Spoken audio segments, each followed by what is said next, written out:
The American lion is still alive today, as you can imagine. Most of the time I'm just a park ranger in Alaska, which makes my work quite boring. Many campers have unusual experiences in the woods. Some say they can see objects in the dark in the woods. Some people hear things. During my tenure, hundreds of complaints have been made about allegedly suspicious situations. I have done a lot of research on my own, however. They always provide logical justifications in the end. Everything may be explained, from a bear passing its waist in the forest to two very enamored squirrels.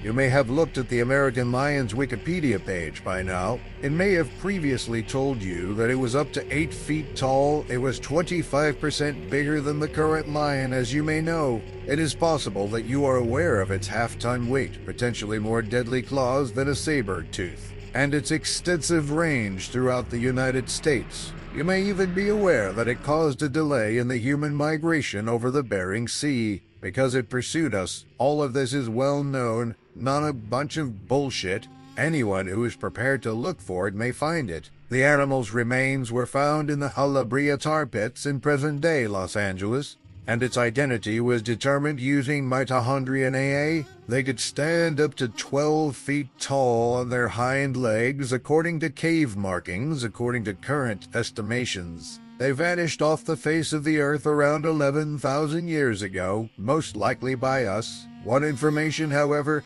isn't accessible online. There was no extinction of the American lion. A pair of years ago, I came upon one. It was an evening on Saturday. I had to work an evening shift in the ranger cabin with my companion. We prayed no one would pick up. A callless night translated into a movie-filled night. Typically, RJ and I would watch Jurassic Park, The Godfather, or a comparable film while at work. Moreover, the town's blizzard was predicted to intensify throughout the evening. Neither of us felt like testing it outdoors. In the end, Murphy's Law prevailed. Not long after 3 in the morning, the phone rang. RJ moaned, moved closer, and responded as if it were just another Tuesday morning lark. Subsequently, his formerly black features became ghostly white. Decelerate, ma'am, where are you now? My colleague made crazy gestures at me with the thumb up and 2 fingers out. It's time to load the weapons. While RJ gathered our coats and went out the door, I frantically searched the cabin for the keys and attempted to make everything ready as soon as they opened.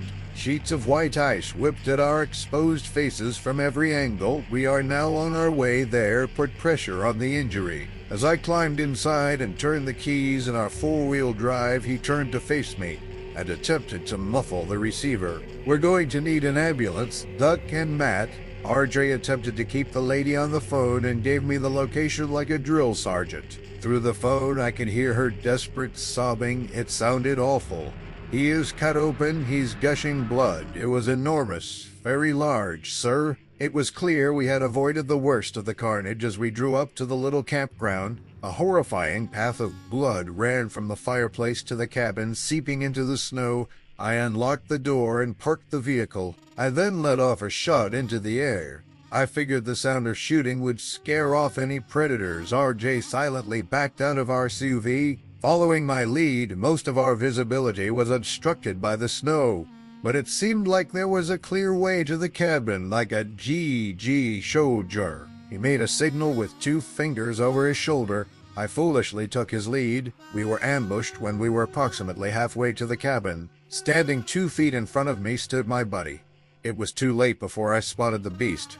Before the lion removed his jugular, RJ let forth a cry. It was a really sorry sound, like a straw being used to suck the last bit of liquid. He was instantly silenced by 2 swift swipes of dinner plate-sized paws. People inside the cabin must have noticed the noise. Someone opened the door and gazed in a stunned stupor at the carnage. I ran after them, locking the bolt in place outside. RJ was noisily disemboweled by the lion. While 3 adolescents looked at me blankly in front of them, I lost it and started crying, until the beast lumbered away. A few minutes later, the youngsters remained silent. The towering boy silently introduced himself as Brian and stretched out a hand in my sad direction. John was the kid lying on the bed. He had an improvised bandage applied to his arm and was sitting up. The crimson fabric was saturated with blood, however. It seemed mostly dry. Sadie was the girl sobbing near the bed. The same idea was on everyone's mind. What's that? We were not given a peek. I attempted to provide logical responses. For those who have never seen one, wolverines may have a scary appearance this far north. Mountain lion sightings are uncommon, but not impossible. I made an effort to seem in control.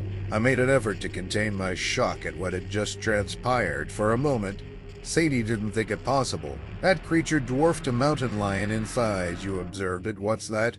I scrambled for more sensible responses. As the gravity of our position began to sink in, sweat began to seep into my shirt, just as I was ready to respond with more nonsense. Loud, annoying scratching rocked the whole cabin. God, oh God.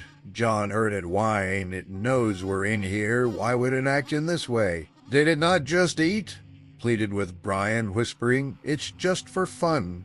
Sadie said. The sound gradually carried across our whole space, like a lion softly scraping its nail over the walls. Then the noise began to intensify. It gradually rose higher, beginning close to the surface, toward the windows, up to the attic, up to the rooftop. It was immediately evident that the lion was perched atop the house after one last thump. It then leaped. The whole roof drooped fatly. Small bits of snow found their way in via invisible crevices just before the beast leaped once again. I motioned the children to follow me toward the door. The wood began to split when it did. In front of us, a whole panel collapsed into the ground. A little mound of snow began to tumble freely into the kitchen sink. Further boards from the ceiling dropped haphazardly to the floor, and the lion leaped again and again, gently, so as not to wake the beast. I unlocked our door before one more leap brought the whole ceiling down. As the lion writhed and snarled at the millions of splinters that were undoubtedly seeping into its fur, the four of us managed to escape the fallen cabin. We went by RJ's remains, other than a few rib cages and a shell of bones. He did not leave much behind. He seemed like an exhausted lobster. The beast looked away at John's frightened gasp in the debris. I could hear it churning as the kids fled inside the vehicle. I removed my rifle from my shoulder and fired a shot at the cabin. The creature cried out. I hesitated and thought again, since it seemed so genuine. I quickly ran over to the vehicle, unlocked the door, and inserted my key into the ignition. We didn't turn around. 3/4 of the way back to my ranger cabin, the automobile stuck in the snow. I forced the group to flee.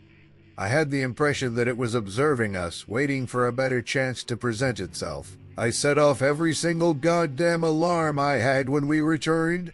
The National Park Service conducted a detailed investigation of the occurrence. It was concluded that a bear assault caused my co-worker's death. Natural events led the roof to fall. You can't do that, I told them. I informed them that no bear could possibly inflict such harm or injury. A bear could never jump up onto a house, however. We never have any proof. Consequently, our narrative was mostly disregarded. I know what I saw, however. The American lion is a living, breathing animal. It may be hunting humans right now. Perhaps it is prowling around the same south suburban forests where we blindly go. I can still sometimes hear it cry at night. I'm aware I'm not alone.